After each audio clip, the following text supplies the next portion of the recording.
Hello right bags, it's Jade, welcome to the survival news. Today we've got a bunch of information including Atlas is getting its update this week. Big wipe incoming for Xbox and Steam players.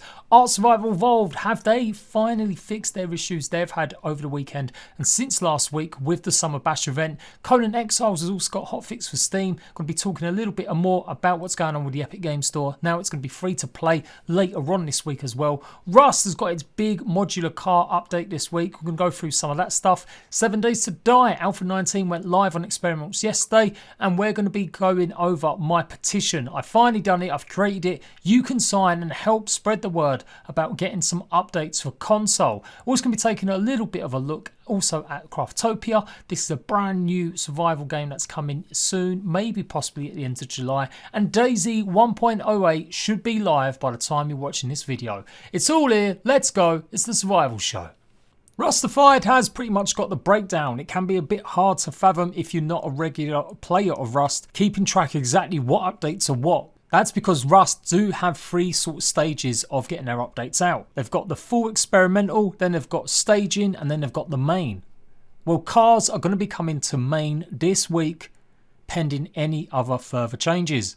I've briefly showed you a few bits and bobs where me and my good pal Zoddy went and checked out some of the modular car system, and it is going to be coming to Rust this week properly on the main branch. So pretty much everyone is going to be having access to modular cars on all servers. Now normally Rust updates I do believe go live usually on like the first Thursday or Friday of the brand new month. So it's looking like we're going to see it maybe come this 2nd of July. During the time it's been in staging and experimental, they've reduced how much it costs to repair them. And they've improved and changed a lot of the problems with input lag. They've also increased the overall map. Roads are going to have more smoother layout. They'll both be vertically and horizontally smoother. And some roads, particularly side ones, have been made larger.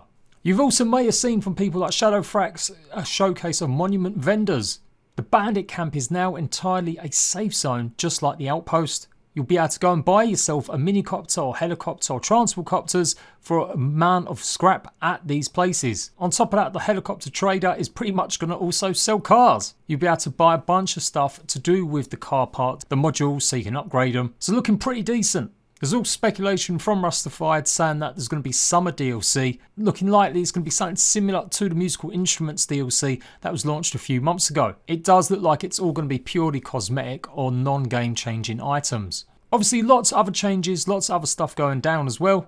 It's looking pretty good. If you don't know who Rustified is, they're one of the biggest communities in Rust. They've been going for absolutely years. So if you want a good source of information, go and actually stay tuned and follow them. They are not actually official part of the development team though, as far as I'm aware, but they are really dedicated and the info you can find from them is pretty reliable, which moves me swiftly on to that reliable information. Coming up this week, I'm going to be talking about the lies, the facts and the fiction regarding Rust and console creation for it, particularly on YouTube in terms of news, and hopefully going to be doing a podcast with Jade Monkey. So stay tuned for that, that's going to be coming in the next few days. Art Survival Evolved had huge issues over the weekend. I told you guys about how the Summer Bash pretty much broke the game on console. People couldn't connect to servers, getting booted off of their single player games. Dinosaurs were either invisible or removed, and the wildcard team couldn't get an actual hotfix out over the weekend because Microsoft and Sony were pretty much saying no. Well, they finally fixed a bunch of stuff yesterday and updated versions, but there still appears to be some lingering issues. PS4 and Xbox should have received an update yesterday, and it was a pretty big one. I do believe on Xbox it was around 20 GB. It does look like Windows 10 also got updated. That was another one that didn't receive the update. Or eventually when it did receive the update a few days later, it was still the broken version, but it looks like now everything's back to normal. There are still some problems though with the cost of the jerky. The Summertime Bash pretty much means you can trade jerky for lots of chibis, but the cost of it has been pretty expensive. They are going to be reducing that massively soon, but it's not happening right now. They wanted to get the ability to stabilise the updates that kind of went wrong over the weekend. To somewhat make up for it, they are extending the Summer Bash to July the 21st. So that's a good few weeks for everyone to experience the brand new colours, earn the new skins and emotes, and hopefully no more big issues. Conan Exiles has also had problems in the last few weeks, substantial issues in fact. People not being able to play offline on single player on PC, and obviously when they implemented their own launcher so you could invite friends and stuff, it caused substantial problems. Of course we now know why. because they're going to be having crossplay between Steam and Epic Games Store just in time for Conan Exiles coming to the Epic Games Store, and it's going to be free from July the 2nd. Now there's no word on Xbox or PlayStation, but it has been confirmed there will be some sort of crossplay between Epic Games Store and Steam. I will give you guys more information as I find it to do with any modding support, etc. And obviously since they've got that stuff coming in, there is going to be a bunch of stuff they're hoping to fix in time for that. So the latest update fixes more issues to do with ping, server lists not showing up properly, and lots of crashes where the server wouldn't shut down. Update went live on PC, and I'm presuming it will go live on Xbox or PlayStation sometime later on this week. By the time you see this video, hopefully 1.08 update for DayZ will be live. They announced yesterday it would be coming, and it's going to be available on Xbox, PlayStation and the PC. You've got a bunch of new stuff being added to the game, the Sport of 22 and its attachments, lighter, frying pan. You'll now be able to cook directly on the oven and indoor stoves that you find in houses. They've added more cooking equipment. They've also added a ski resort, so you will now have a location in Chernarus and the Biathlon Arena location. They've got new car wrecks spawning on Chernarus. This is what they had on Livonia, the paid DLC from months and months ago, where you could actually take parts from the wrecked cars. Well, that is now working and available on Chernarus as well. Bit shitty that it's taken them 6 months to make that available for everyone, rather than just people that bought the paid DLC. Bunch of new stuff, including containers being destroyed by all sorts of damage, and they've made it so that you can now destroy things like watchtowers, tents and fences by explosions, gunfire, melee damage. A huge amount of fixes that I'm not going to go through, and they've changed a bunch of stuff to do with aiming and holding your breath while you're looking down sights. Is it enough to tempt me back to DayZ? Maybe. I kind of do miss playing it a little bit, but as I told you guys, I was sick and tired of the game just being really broke. But yeah, anyway, the update goes live today. Let me know what you think about it, and of course the brand new locations, the brand new items. Is it worth me revisiting DayZ? Would you like to see that happen? Atlus have announced that their new season, their new map is going to be coming live on July the 3rd. 11 PM EDT time, so that's around 4 AM UK time. I don't know what's going on with these ridiculous updates. They should really try and aim these to be a little bit more European friendly. But yeah, the Maelstrom they're calling it, it's a brand new map. They're wiping all of everyone's progress and maps. So everyone in early access on Xbox and Steam, remember it's crossplay. Both of you sharing the same map, it's all going to be gone on July the 3rd. They're saying that players at lower levels will find it easier to get up and started on their journey, and experienced players will see new levels of fun with focus on player encounters. Part of this, they're reducing PvE. There will no longer be 2 servers, there's only going to be 1, but they're keeping the 2 PvP servers, so there's 1 for North America and 1 for Europe. That's happening Friday, and I may revisit, who knows. Atlus had some good stuff in it, but the wildcards, or I should say Grapeshot devs, pretty much abandoned it for 6 months as they struggled to place the lead developer who'd only been in the job a couple months, and they focused more on Genesis and other ARC content. Fingers crossed this means they will actually now provide proper support for a game like they should have maybe been doing from the start. They've got a brand new lead developer, a brand new community manager as well. Hopefully this does mean good things for Atlus in the future. I ain't gonna lie though, I really ain't feeling what they've done with this game so far, and the way they've treated the player base with non-communication for all that time. They really maybe don't deserve anyone's trust.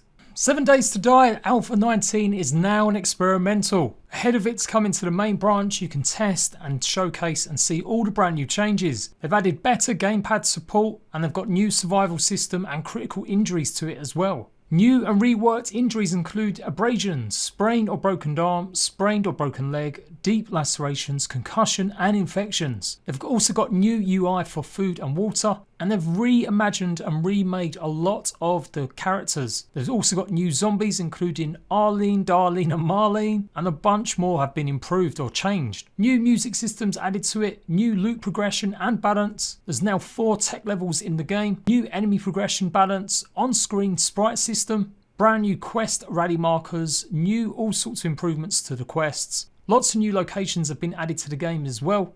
In fact, a hell of a bunch of new stuff's in there. They've fixed and updated a lot of the textures as well as the screens and pretty much the environments. Lots of new items as well, and they've also got new candy which will pretty much give you buffs. New perk books, perk rebalancing. It's a big huge update. It's just a shame we don't have it on console. So that's why I've finally started a petition. I've been speaking about it in a couple of updates and I've now added it. Effectively, I'm not going to be a crybaby and say I want a refund, because that's not how it's going to work. Demanding that kind of crap isn't necessarily going to cut it. Consoles are far behind, there's no disputing that. And the recent news that's come from the fun pimps stating that they won't really take a look at it until the PC version has gone gold, and they're possibly looking at making it a separate brand new game, I don't think is the right approach. So instead of saying I want a refund, which I don't think is right, because so many of you guys have had hundreds of hours fun and experience playing the console version, even if it is kind of broke and missing so much. Instead, what I want is raise awareness about what they could do. I do also think they need to reduce the price on console. It's not fair that the console version is so much more expensive, and it doesn't adequately list exactly what you're getting.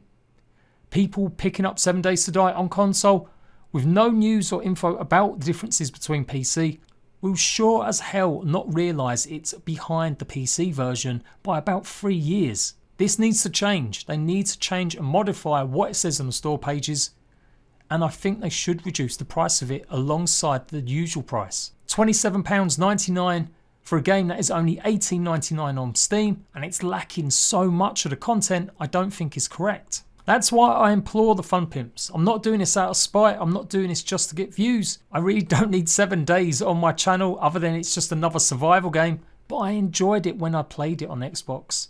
But I did stop playing because there were just so many things lacking behind PC. So instead I've boiled it down to 5 things they could do. The first one is reduce the price and update the store page. The other things I want them to consider: find a different publisher and cut a brand new deal. They've got experience working with this kind of thing now, and I'm sure they could get a much better deal than they had with Telltale. Announce that any future edition, even if it is a brand new game, technically on console, current 7 Days to Die players will get that version for free as an upgrade. With so many other companies, particularly Microsoft, doing backwards compatibility and of course smart delivery, I see no reason why the fun pimps cannot look into this and find out some more information. It is not okay for console players to have to buy a game twice. They should absolutely receive any future console version for free if they purchased it. Possibly put a cut-off point into it now, but make it available that players will receive something, or heavy discount at least. Option 4 is they could offer some new skin packs. Do something like they did with the Walking Dead skin pack that Telltale implemented. Add this as a pre-order to generate some funds if money is the problem that is holding back development. But considering there is more players playing console than there currently are on PC pre the update, I find it hard to believe that fun pimps are lacking in money. There are other ways to generate money. Get the game on the Games Pass for Microsoft, or offer it as a Sony PSN Plus game. Hell, even try and get it on Epic Games Store. There are lots of ways to generate extra revenue and cash. The fifth option is to hire a console specific manager and a port team to do the work. While this would mean they would spend some money in the short term, the long term gain could be huge, especially as they have it all in house. This is not out the realms of possibility. There are other companies that have done this, including Art Survival Evolved and Conan Exiles. So please go and show support, go and sign my petition if you agree, or you just want to show the fun pimps that there is life in console and they should really revisit what their current plans are. 15 to 20,000 players on a daily basis. That is more than so many other games will ever dream of. There has got to be a way that you can get updates for a game that hasn't received any now for nearly 3 years much quicker. Potentially by the time they revisit this and add a brand new version for the next consoles, it will be 4.5 years. That is a crazy amount of time, and I definitely think if they want to maintain their company's reputation in the future, they should really look at some of these options and ideas. You'll find a link for this in the comment section. Go and give it a shot. So yeah, I don't want to detract from what they're doing with Alpha 19. But for sure, console needs some extra help and support. So go ahead and share the link on social medias or in Discord with other creators, but just don't post it on other creators' videos, and obviously make sure you ask permission before sharing it in any Discords. Reason being, if you share the link on a YouTube comment section, it will probably most likely be flagged as spam and it won't show up. Instead, just mention that I have done a petition, and you can follow me on Twitter or check out some of my videos to talk about it. So Craftopia is something I've shown off in a survival show recently. I will be delving into it more separately though. It is meant to be coming out in July according to Steam Early Access. However, the developers posted on Twitter today that there is very much just a closed alpha technical test going ahead this month, which you can take part in if you go follow them on Twitter, join a Discord and sign up for the application for it. Craftopia looks like it's some bonkers game. It's got automation in it, it's got crafting, it's got survival, it's also got a little bit of Zelda-like stuff going on. There's so much to do with this game, it's a bit crazy. Made by a small team out of Japan. It is looking likely, if the closed alpha goes well, they're hoping to get the early access version ready by the end of the month. So don't put your bets on it, but it could be something that could be happening very, very soon. I'm going to be all over this. It looks absolutely phenomenal. I can't wait to show you guys a little bit more of Craftopia. And there we go guys, that is it from me. I hope you find some of that information useful. Just a bit of a short one covering the main stuff today. But I will be back later on this week with another look at some brand new stuff incoming and what you can expect in the next few months as part of Summer of Survival. Until next time, rat bags, laters.